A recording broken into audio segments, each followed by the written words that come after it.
Meaning of Edmund Burke.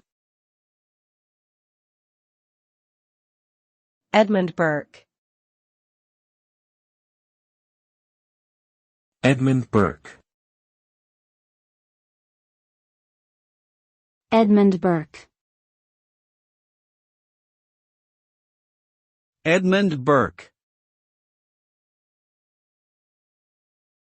Edmund Burke was an Anglo-Irish statesman, orator, and philosopher who lived in the 18th century.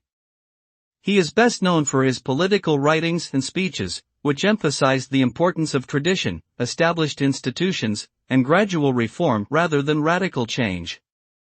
Burke believed in a society built upon the principles of order and hierarchy, and he defended the British Empire against revolutionary movements abroad.